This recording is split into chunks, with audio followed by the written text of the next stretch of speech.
Russia's military continues to experience high casualties in the ongoing conflict in Ukraine. Despite being increasingly vulnerable to modern weapons, Russian soldiers are being deployed in offensive operations, with some reportedly sent to their deaths by their commanders. As a result, the Russian army has suffered heavy casualties, including the loss of many elite units. And one of the oldest military groups was formally decimated. The losses suffered by one such unit and its current situation are the subject of discussion. News intelligence materials have reportedly called for a thorough investigation of Russian casualties and their impact on the armed forces. The war in Ukraine has significantly depleted Russia's elite Spetsnaz Special Forces battalions, considered the best warriors in the Russian army due to their rigorous training. In February 2022, when Putin ordered his troops to cross the Ukrainian border, Spetsnaz soldiers were utilized in the early days of the battle with orders to invade Kiev and capture the Ukrainian president. However, leaked top-secret intelligence records revealed heavy casualties for Spetsnaz units, prompting a national security probe and the arrest of a member of the National Guard. Recent satellite images of a facility in southern Russia utilized by the 22nd Separate Spetsnaz Brigade have shown severe damage, indicating the loss of 90 to 95% of Spetsnaz soldiers. Experts estimate that it will take the Kremlin years to restore the highly trained and secret weaponry of the Russian military to its pre-war level. Elite Spetsnaz units undergo rigorous four-year training program, and it may take another decade for these groups to fully replenish their membership. While the exact number of Spetsnaz units skilled or wounded in Ukraine is unknown, leaked reports indicate that only 125 out of the original 900 members of one brigade were still alive during the conflict.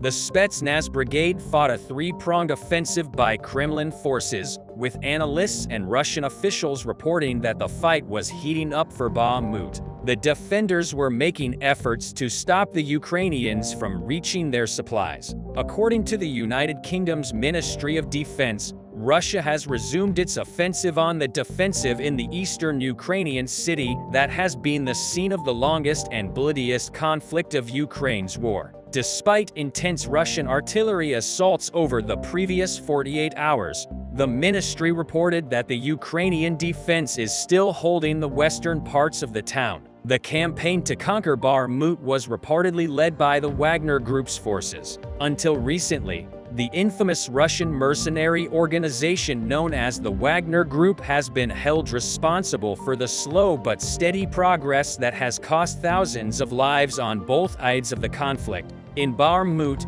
regular Russian forces have now joined the offensive, and experts believe that Moscow could gain both political and military benefits by seizing Bakhmut. However, it is unlikely that such a move would alter the course of the war. The violence in the city's western neighborhoods has drawn attention from the Russian Ministry of Defense, with the Wagner assault detachments supported by air forces engaging in high-intensity combat operations, according to a statement from the ministry. Their goal is to conquer the western districts. The Ukrainian army's attempts to deliver munitions and reserve soldiers to the city are being thwarted by the Russian Defense Ministry, which also offers support to flank units of the Russian airborne forces and attack teams. Russian airborne forces have reportedly arrived in Bakhmut, but they are facing heavy resistance from Ukrainian security forces. Russian forces have been unable to disrupt Ukrainian supply lines despite partially mobilizing their military in an attempt to make up for the loss of trained soldiers in the conflict. Over half of Russia's forces in Ukraine now consist of untrained soldiers, and the Russian army is reportedly suffering heavy casualties as a result. The loss of trained soldiers is not limited to Spetsnaz personnel alone. Shortly after the war began, the 331st Guards Parachute Regiment, also known as the Kazakh Airborne Regiment, became a major talking point. The number of fatalities within the regiment has been growing since April of last year, with 39 members officially declared dead by the end of July and 62 by the end of the year. As of now, the number of fatalities has risen to 94. Satellite pictures from the Ukrainian Defense Ministry in the area where the 331st Brigade is stationed corroborate these findings, revealing a cemetery northeast of Kozarak containing the graves of fallen soldiers. Satellite imagery from the area where the 331st Brigade is stationed revealed a cemetery northeast of Kozarak containing tombstones with the names of confirmed casualties from the regiment. However, given that some soldiers are from other location and many have gone missing, it is likely that the actual death toll of the 331st Regiment is much higher. The Ukrainian war has reportedly cost the regiment several hundred men due to fatalities, major injuries, and captures. The city of Kozarak, with a population of 250,000 people, had previously lost 56 men during the 9-year Soviet war in Afghanistan, according to official figures. The significant losses in Ukraine made political management a challenge for local officials, and the Kremlin-appointed Governor Sergei Sitnikov led efforts to reassure citizens that their city's forces had adequate assistance. Local television coverage showed Governor Sitnikov visiting the front lines, hospitals, and barracks in an effort to demonstrate support for the troops. During a recent visit to the front lines, Governor Sitnikov emphasized the importance of providing troops with adequate living conditions. He brought kits for crowd-funded upkeep and consumer drones to assist the troops. While Governor Sitnikov's willingness to visit the front lines and acknowledge faults provides an interesting contrast to his boss, Vladimir Putin. He is not a rebellious or courageous narrator of terrible truths. Approximately 6 months ago, when the 331st Regiment showed mobilized paratroopers at the parade ground, Governor Sitnikov frankly stated, "I wish you good health and success, complete all missions and return home alive." The deployment of paratroopers as part of Russia's wider mobilization highlights the degree to which the Ukrainian operation has depleted the capacity of the country's professional army. The 331st Regiment is one of the units participating in the demonstration, with 150 members of the regiment captured on film during the parade just before they were deployed. The regiment was deployed to the front lines, with reports indicating that there were anywhere from 150 to 1,700 soldiers in the entire regiment. Initially, 2 battalion groups were sent to Ukraine in February 2022, bringing a total of between 1,000 and 2,000 men. After suffering high casualties in an attempt to capture Kiev, the regiment was withdrawn and subsequently rebuilt in the garrison town of Belgrade, located in southern Russia, during the summer of 2017. Since then, the regiment has been traveling through major flashpoints, including Izium-Kherson, and now back in Donbass, where it is currently located. By following the dates given in the death announcements posted on Castro's social media sites, it is easy to understand when and where the unit was used for spearhead attacks and the losses it experienced when it was pulled off the line. These announcements are known as death notices. Recent death notices indicate that members of the 331st Regiment were engaged in combat in Crimea, and the initial size of the unit and number of troops was reduced as partial mobilization decisions were made to replace lost soldiers. In summary,